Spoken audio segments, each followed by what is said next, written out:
तो जैसा कि अभी आपने बताया कि मोमेंट ऑफ इनर्शिया कहने का मतलब क्या होता है, it is resistance to change, है ना। अभी आते पहले इनर्शिया पे ही बात करते हैं क्योंकि हम लोगों ने पढ़ लिया था इनर्शिया पहले। So inertia is resistance to change. कौन सा change? Resistance to change. But कौन सा चेंज? तो ट्रांसलेटरी मोशन। इससे पहले जो हम लोगों ने बात कर रहे थे जहां पे ब्लॉक सीधा मूव कर रहा था, ब्लॉक तभी मूव कर रहा था जब फोर्सेस वगैरह हम लोग अप्लाई कर रहे थे। तो resistance to change in translatory motion, उसे हम लोग बोल रहे थे क्या? Inertia. Now it's moment of inertia. So अगर मोमेंट ऑफ इनर्शिया को हम लोग लिखें तो हम लोग बोल सकते हैं, हम लोग बोल सकते हैं it is defined as defined as inability inability of a body inability of a body to change its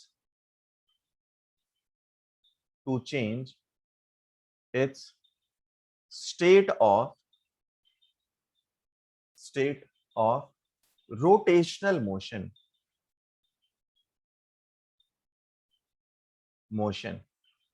अच्छा, क्या हुआ सर? समझ में नहीं आया। आओ आपको फील करवाता हूं। Suppose you went to a park. आप एक पार्क गए हैं, वहां पर एक डोर है, देयर इज अ डोर। वो डोर रोटेट करने वाला डोर तुमने देखा होगा आपने, एक जाता है फिर वो धक्का देता है। तो स्टार्टिंग में जो सबसे पहला बंदा जाता है उसको थोड़ा ज्यादा जोर से गेट को धक्का देना होता है, उस डोर को धक्का देना होता है, फिर वो रोटेट होता है। उसके बाद वाले को धीरे धीरे आप आराम से कर सकते हैं।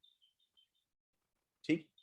दूसरा, अगर दरवाजे को भी हम लोग धक्का दे रहे हैं, दरवाजे में चलो उतना फील नहीं आएगा। तो ये जो अभी हम लोग गेट का एग्जांपल से पहले कर लिए, फिर और एग्जांपल आएगा तो और देख लेंगे हम लोग। या जब मान लीजिए ये बकेट में कुछ पानी लेकर हम लोग रोटेट कर रहे हैं, तो in the beginning we have to apply lots of force और lots of effort we have to apply, जिसके कारण वो घूमेगा। एक बार घूमने लग गया तो ठीक, फिर घूम रहा मस्त। तो ये जो इनएबिलिटी है किसी भी बॉडी का कि वो अपने रोटेशनल मोशन को चेंज करे, उसी को हम लोग क्या बोल रहे हैं? रोटेशनल, या उसी को हम लोग बोल रहे हैं मोमेंट ऑफ इनर्शिया। ठीक है, कौन सा मोशन है? Rotational motion. तो मोमेंट ऑफ इनर्शिया जो डिफाइंड होगा वो हमेशा किसी एक एक्सिस के अबाउट डिफाइंड होगा। Suppose this is our axis और यहां पर कोई मास है। सो इसके लिए अगर हम लोग मास को डिफाइन करें, मास इनटू ये इसका कुछ एक्सिस से परपेंडिकुलर डिस्टेंस है r1, m1 r1 ले लिया। दूसरा कोई मास है m2, उसका एक्सिस से कोई डिस्टेंस है r2, वो ले लिया।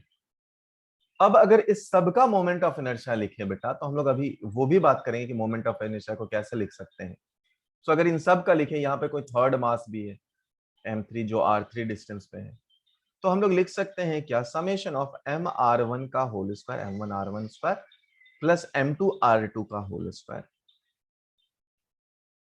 प्लस m3 r3 का होल स्क्वायर। अच्छा, कैसे आया सर? ये कैसे आया होगा?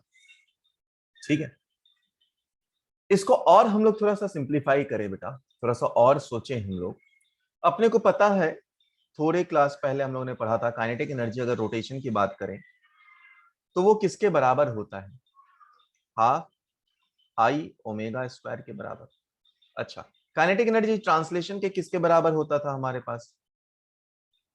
वो होता था हाफ एम वी स्क्वायर के बराबर। और v को मैं क्या लिख सकता हूँ? Half M V square, and v is equal to R omega. तो उसको मैं लिख सकता हूँ आर स्क्वायर ओमेगा स्क्वायर। यहां से आप लिखे तो काइनेटिक एनर्जी को क्या लिख सकते हैं? Half M R square omega square. आप इन दोनों को देखिए बेटा, तो कंपेयर अगर किया जाए इक्वेशन 1 एंड इक्वेशन 2 से, तो हम लोग क्या बोल सकते हैं? Moment of inertia is equal to किसके बराबर है? एम आर स्क्वायर के बराबर। ये हम लोग बोल सकते हैं। इसी का दूसरे वर्जन से भी अगर देखा जाए तो हमें क्या पता है बेटा? टॉर्क इज इक्वल टू क्या होता है? आई इंटू अल्फा के बराबर होता है। ठीक है, और टॉर्क को हम लोग क्या बोलते हैं? टॉर्क को हम लोग बोलते हैं फोर्स इनटू परपेंडिकुलर डिस्टेंस। तो फोर्स क्या है हमारे पास, mass into acceleration into perpendicular distance R. क्योंकि अपने को पता है बेटा v is equal to R omega होता है, वहां से एक्सेलरेशन इज इक्वल टू किसके बराबर होता है बेटा, ये होता है आर इंटू अल्फा के बराबर। सो एक्सेलरेशन को अगर मैं लिख दूं m into into R into alpha, और यहां पे एक और आर है, तो कितना आ गया बेटा, ये M R square into alpha के बराबर। अब अगर आप इन दोनों इक्वेशन को फिर से कंपेयर कर लीजिए, इक्वेशन 3 एंड इक्वेशन 4, तो फ्रॉम 3 एंड 4 फिर से आप क्या बोल सकते हैं कि आई की वैल्यू एम आर स्क्वायर के बराबर। ठीक है, the moment of inertia, the moment of inertia of a body, of a body is not a fixed quantity, is not a हम लोग बोल सकते हैं मोमेंट ऑफ इनर्शिया। देखो बेटा, इसको और थोड़ा सा समझते हैं। कोई भी बॉडी है हमारे पास, सपोज एक रॉड ही है, इस रॉड का मोमेंट ऑफ इनर्शिया अगर सेंटर के अबाउट लेंगे हम लोग तो वो अलग होगा, और अगर हम लोग किसी दूसरे एक्सिस के अबाउट लेंगे तो अलग होगा। मतलब ये एक्सिस टू एक्सिस भी डिपेंड करता है।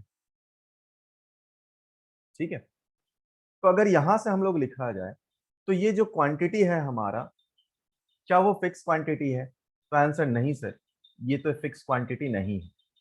तो क्या होगा, किस पे ये डिपेंड करता है, तो हम लोग बोलेंगे कि moment of inertia of a body is not a fixed quantity, it depends on, is not a fixed, not a fixed quantity, is not a fixed quantity, it depends on, it depends on, it depends on the position of, position and orientation, position and orientation of the axis of rotation। Orientation क्यों, थोड़ी देर बाद समझोगे आप। Orientation of axis of rotation. So जो moment of inertia है वो axis to axis very करेगा। हम लोग देखेंगे सेंटर के अबाउट ये ml स्क्वायर बाई 12 होगा, और इस एक्सिस के अबाउट ml स्क्वायर बाई 3 के बराबर होगा। ये हम लोग देखेंगे इसको। Next, next point, it also depends on the mass of body. Second point, it also depends on, it also depends on mass of body, mass of body, mass of body, shape and size, and size of body, and on the distribution of mass, on the distribution of mass, mass। क्यों sir, distribution का मतलब क्या हुआ कि जिस axis की आप बात कर रहे हैं उसके रिस्पेक्ट में जो हमारा गिवन मास है वो कितना पास है, कितना दूर है, ये उस पे भी डिपेंड कर रहा है। और एक मास नहीं, कई सारे मास भी हो सकते हैं सिस्टम, तो ये मास के डिस्ट्रीब्यूशन पे भी डिपेंड करेगा। ठीक है, find moment of inertia about an axis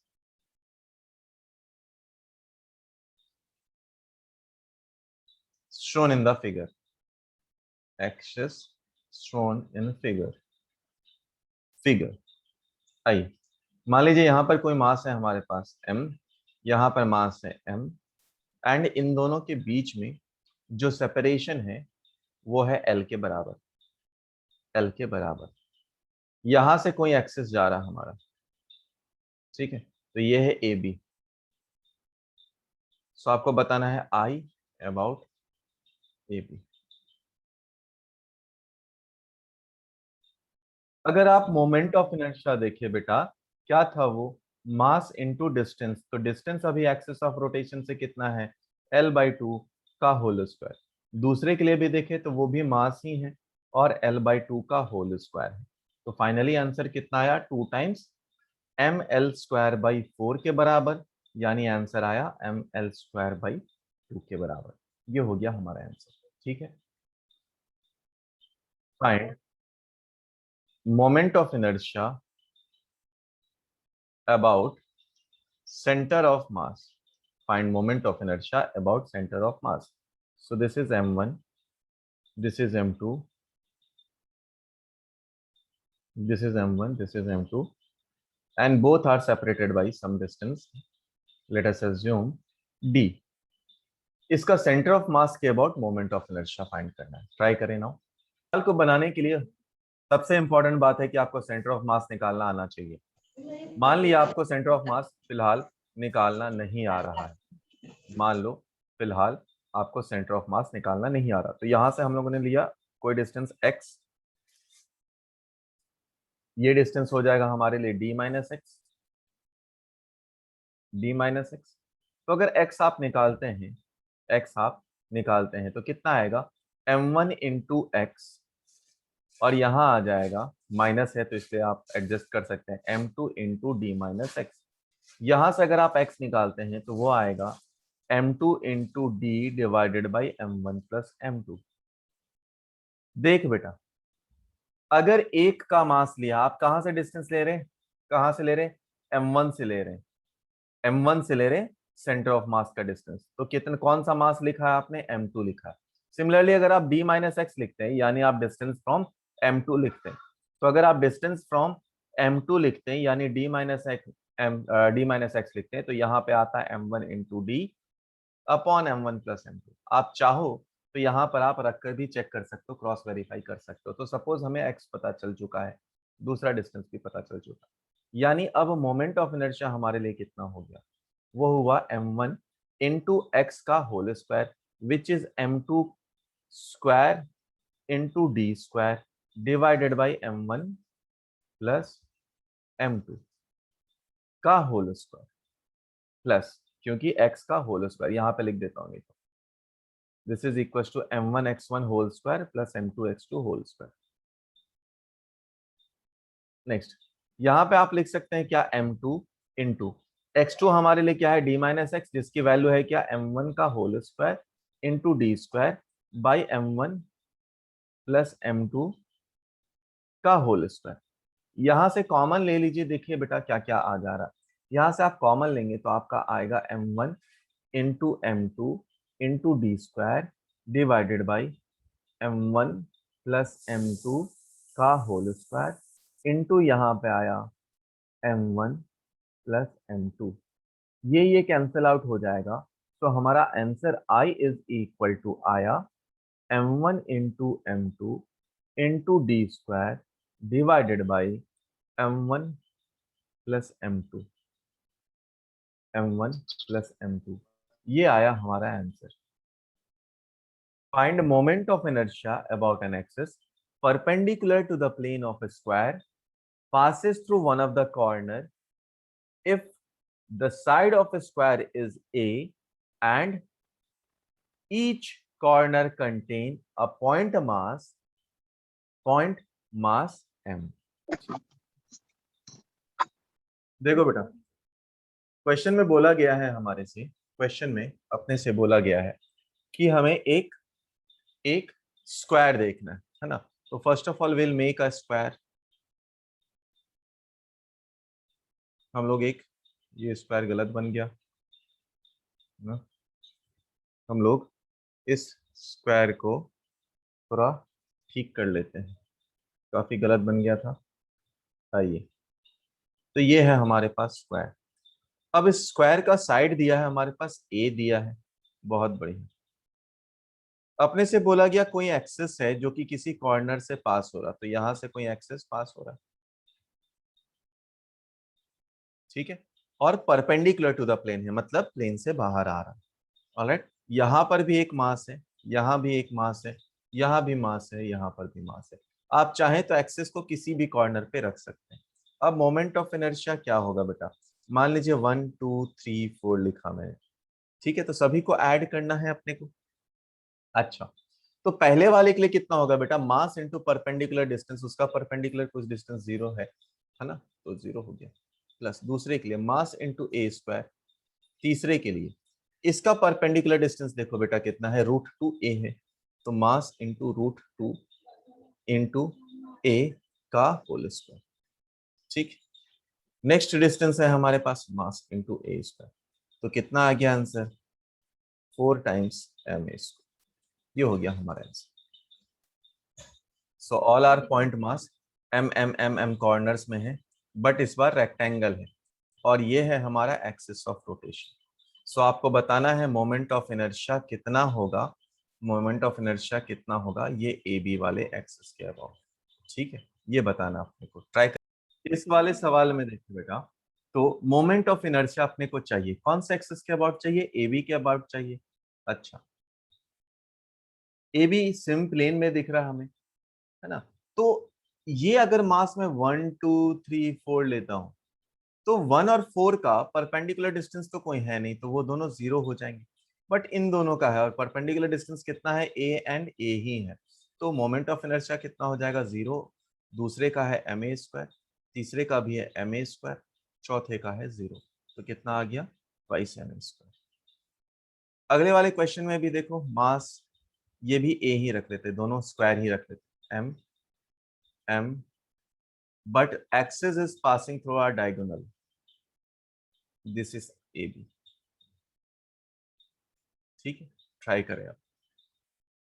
second वाले क्वेश्चन में आप देखें, कभी भी हमें परपेंडिकुलर डिस्टेंस होना चाहिए, है ना, तो अगर ये ए है, ये ए है, तो ये परपेंडिकुलर डिस्टेंस एक्सिस से इसका है, और ये परपेंडिकुलर डिस्टेंस इसका है, तभी स्क्वायर है, और ये परपेंडिकुलर डिस्टेंस है, तो डायगोनल कितना होता है, √2 टाइम्स ए, और इसका आधा, यानी ये होगा √2 times of A divided by 2 के बराबर, यानी जो डिस्टेंस है हमारे पास वो ए बाई √2 के बराबर है, यानी चलो मान लिया मास 1 2 3 एंड 4 है, तो अगर हम लोग आई ए बी लिखें, moment of inertia about A B axis, पहले के लिए 0 हो जाएगा, दूसरे के लिए m इंटू ए बाई √2 का whole square plus 0 plus m into A by √2 का होल स्क्वायर।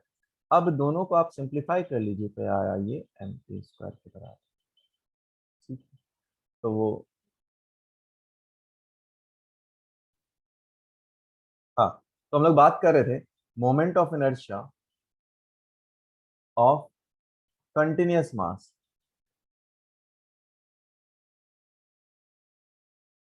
मास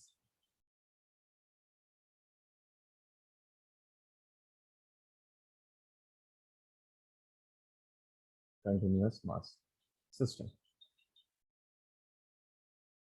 देखो बेटा, हम लोग बात करें moment of inertia of continuous mass system, continuous mass system का मतलब क्या, अभी तक जो भी हम लोगों ने बात किया था वो डिस्क्रीट मास सिस्टम था, वहां पे मासेस अलग अलग थे। सपोज ये पेन का मोमेंट ऑफ इनर्शिया निकालना हो हमें किसी एक्सिस के अबाउट, मान लिया ये एक्सिस के अबाउट निकालना, तो अभी क्या होगा हमारे लिए, अभी हमारे लिए क्या होगा, ये एक पॉइंट मास नहीं है, ये डिस्क्रीट मास है, तो हम लोग क्या करेंगे, एक छोटा सा पॉइंट मास लेंगे और उसको फिर इंटीग्रेट कर देंगे कंटिन्यूअस मास निकालने के लिए। तो आई की अगर हम लोग बात करें तो उसको हम लोग लिख सकते हैं क्या, dm इंटू आर स्क्वायर के बराबर, कंटिन्यूअस मास सिस्टम के लिए। तो अगर कंटिन्यूअस मास सिस्टम का मोमेंट ऑफ इनर्शिया निकालना है, तो हम लोग क्या लिखेंगे, I is equal to dm into R square के बराबर। थोड़ा आगे हम लोग चलते हैं और फाइंड करते हैं moment of inertia of a road, of a rod about an axis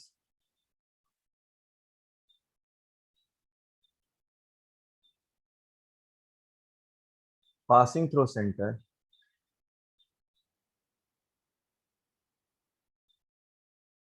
through center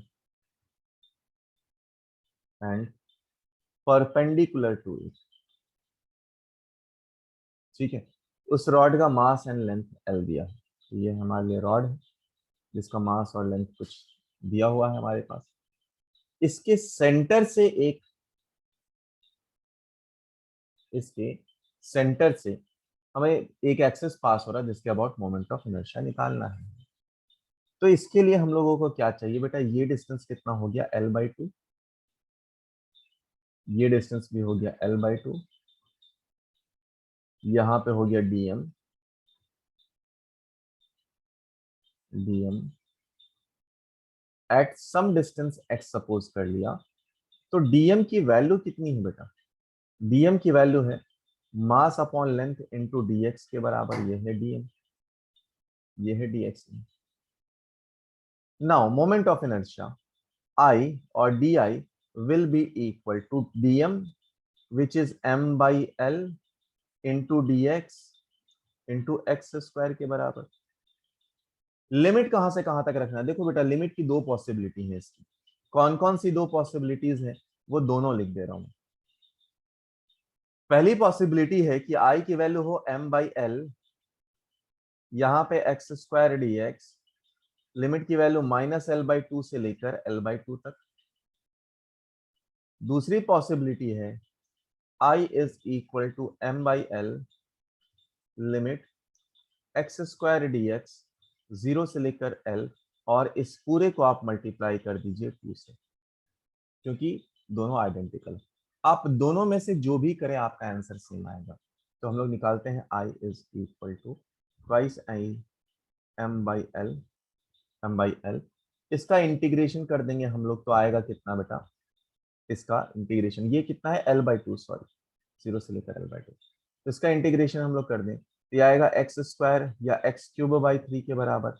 limit रख दें तो ये आ जाएगा हमारे पास कितना, L/2। चलो नहीं तो आप थोड़ा कंफ्यूज हो सकते हो, यहाँ से पूरा स्टेप लिख लेते हैं। x³/3 0 से लेकर L/2, यह आएगा I is equal to 2/3 m upon l, यहाँ पे आएगा L/2 का होल क्यूब। अब देखो बेटा यहाँ पर 8 आ गया, ऊपर में 2 है तो वो कट जाएगा, L³ से 1 कट जाएगा। जब आप इसको सिंप्लीफाई कर लेंगे तो I की वैल्यू हमारे लिए आएगी ml²/12 के बराबर। ये कहाँ से है, जबकि एक्सेस आपका सेंटर से होकर पास करेगा उसके लिए। अगर रॉड का मोमेंट ऑफ इनर्शिया निकाला जाए about any axis which is passing through its end, तो ये रॉड है हमारा, दिस इज अ रॉड जिसका मास एंड लेंथ एल दिया हुआ है।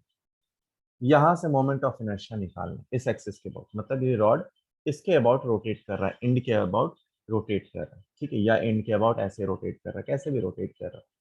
तो इसके लिए फिर से हम लोग क्या करेंगे, एक डीएम एलिमेंट बनाएंगे। चलिए, तो यहाँ पे हम लोगों ने मान लीजिए एक डीएम एलिमेंट बनाया dx डिस्टेंस पे, dx लेंथ का x डिस्टेंस पे, ठीक है। तो dm कितना होगा, m/l dx के बराबर, यानी di क्या लिखेंगे आप, x² dm, dm में क्या क्या है, m/l तो कांस्टेंट है, निकल गया।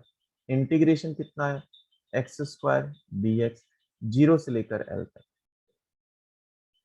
i, क्योंकि ये लेंथ है 0 और यहां से लेकर l, m/l, इसकी वैल्यू आई x³ अपॉन 3, कहां से कहां तक, 0 से लेकर l तक, तो आएगा ऊपर L³ नीचे एक l है, कैंसल आउट हो जाएगा। तो मोमेंट ऑफ इनर्शिया कितना आया, वो आया ml²/3 के बराबर।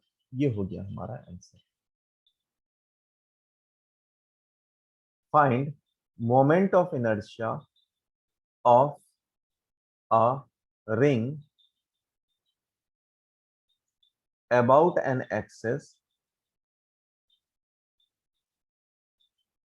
which is perpendicular to its plane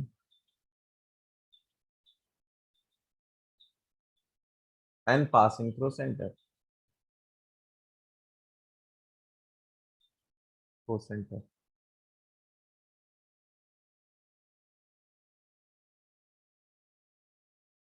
passing through center। ये हमारा रिंग है, इसके सेंटर से कोई एक्सेस हमारे लिए पास हो रहा है, इसका मोमेंट ऑफ इनर्शिया निकालना है। तो मान लीजिए इसका मास कुछ m है, रेडियस r है। चलो देखो बता देता हूँ। हमारे लिए अगर देखा जाए बेटा तो ये एक्सेस ऐसा है, यहां से कुछ डिस्टेंस लिया, परपेंडिकुलर डिस्टेंस r तो दिया हुआ है, ये एंगल ले लिया थीटा या डी थीटा, जो भी आप चाहो। ये कितना है, ये dx एलिमेंट हो जाएगा, dx एलिमेंट। तो dx एलिमेंट हमारे लिए किसके बराबर होगा, वो हो जाएगा r इंटू डी थीटा के बराबर। चलो अब आपको क्या निकालना है बेटा, dm। dm क्या होता है, मास अपॉन लेंथ। लेंथ क्या होगा इसके लिए, 2 pi R into dx। dx की जगह पे आप लिख सकते हैं r डी थीटा, r से r कट गया। Now we will calculate moment of inertia, I is equal to mass into distance, तो dm इंटू आर स्क्वायर। अब इस केस में r तो फिक्स है, ठीक है, तो आप क्या लिखेंगे, आर स्क्वायर बाहर आ गया, m बाई 2 पाई भी बाहर आ गया, यहाँ पे आया डी थीटा, कहां से कहां तक, 0 से लेकर 2 पाई तक। तो डी थीटा का इंटीग्रेशन हो गया थीटा, और थीटा में आपने वैल्यूज रख दिया, तो आई की वैल्यू आ गई m इंटू आर स्क्वायर, यहाँ पे आया थीटा डिवाइडेड बाई 2 पाई, 0 से लेकर 2 पाई तक। तो आया आंसर फाइनली हमारे लिए एम आर स्क्वायर। तो रिंग का सेंटर के अबाउट, उसके सेंटर के अबाउट कोई एक्सिस है अगर, तो उसके लिए मोमेंट ऑफ इनर्शिया कितना होगा, एम आर स्क्वायर बाई 2। मान लीजिए एक रिंग है हमारे पास, उसका सेंटर से एक्सिस कैसे, सेंटर से बाहर की तरफ आ रहा है या अंदर की तरफ जा रहा है, सेंटर से, ठीक है। तो मान लीजिए ये रिंग है, यहाँ पर सेंटर से वो बाहर अंदर बाहर निकला हुआ, ठीक है, कितना होगा, एम आर स्क्वायर होगा। सपोज इसका मास एन आर दिया, तो हमें अभी तो मास किस पे डिस्ट्रीब्यूटेड है, रिंग में मास पेरिफेरी में था, अभी मास किस पे डिस्ट्रीब्यूटेड है, एरिया पे। तो हम लोग सिग्मा लिख सकते हैं, sigma is equal to mass upon pi R square, ये लिख सकते हैं। अब यहां से सेंटर से मान लो हम लोगों ने एक रिंग लिया जिसका रेडियस कुछ स्मॉल आर लिया एंड इसका थिकनेस डी आर लिया। तो हम लोग अगर डीएम लिखें तो कितना लिखेंगे, M upon pi R square into 2 pi R into D R, small R sorry, into D R. Pi से पाई चला गया, तो डीएम की वैल्यू कितनी आ गई,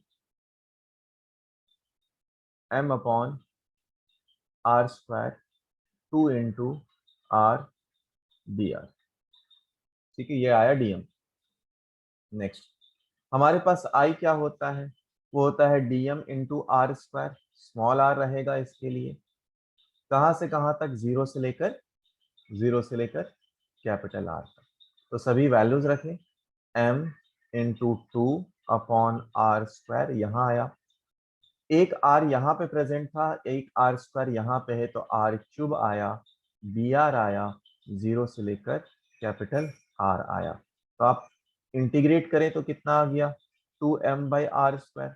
यहाँ पे जब हम लोग वैल्यू रखेंगे, आर का पावर 3+1/3+1 और कैपिटल आर का पावर 4/4 हो जाएगा इंटीग्रेशन करने के बाद। तो आप सबको सिंप्लीफाई करें तो आई की वैल्यू कितनी आ गई, एम आर स्क्वायर बाई 2 के बराबर। ये हो गया हमारा answer.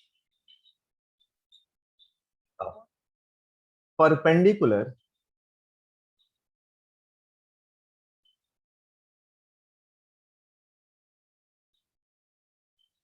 Perpendicular axis theorem,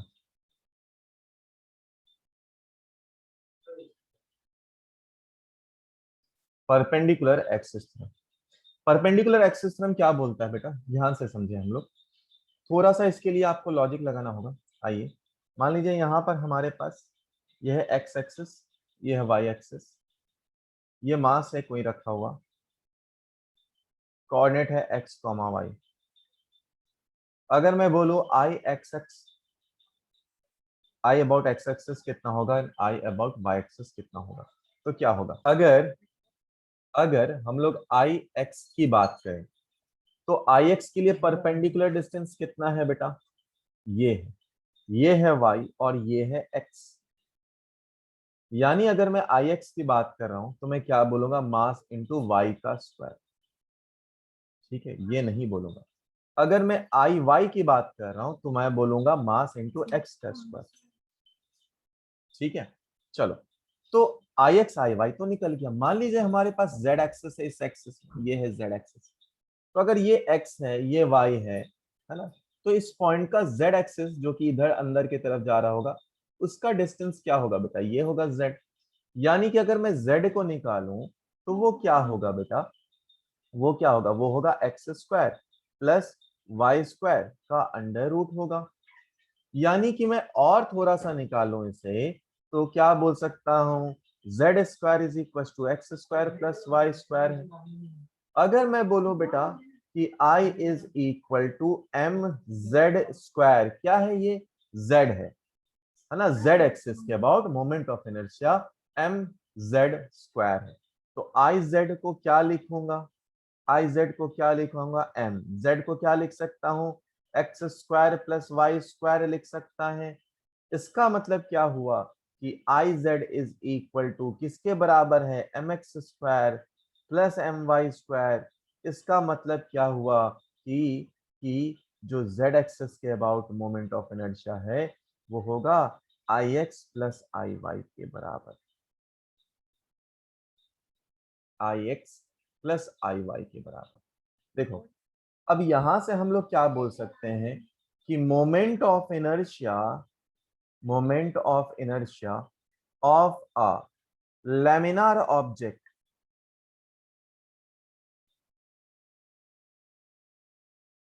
moment of inertia of a laminar object about an axis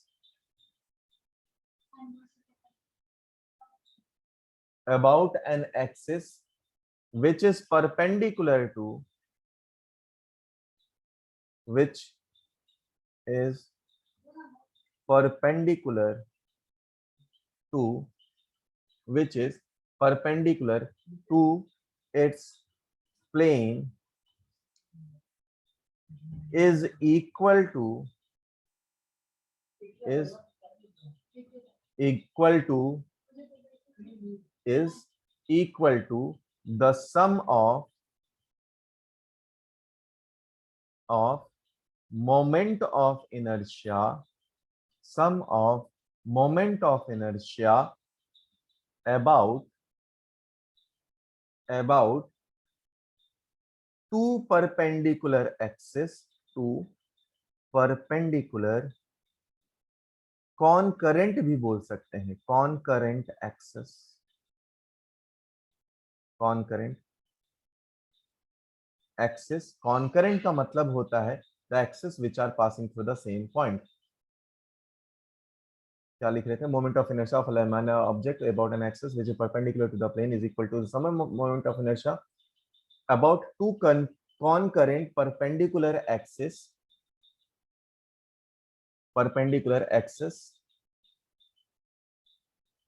and these axes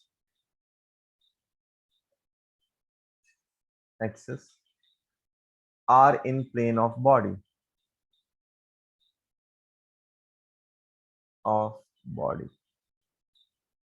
देखो क्या बोला गया, जो प्रूफ किया था हम लोगों ने उसी को लिखा कि एक लेमिनार ऑब्जेक्ट है, मान लीजिए कोई प्लेट है, तो उसका मोमेंट ऑफ इनर्शिया अगर कोई तीसरा एक्सिस से निकालना है जो कि उस प्लेन के परपेंडिकुलर हो, तो वो आप कैसे दे सकते हैं, वो दो कोई ऐसा एक्सिस हो जो कि आपस में परपेंडिकुलर हो और और वो उस प्लेन में या उस बॉडी को कंटेंट कर रहे हैं और सेम पॉइंट से पास कर रहे हो।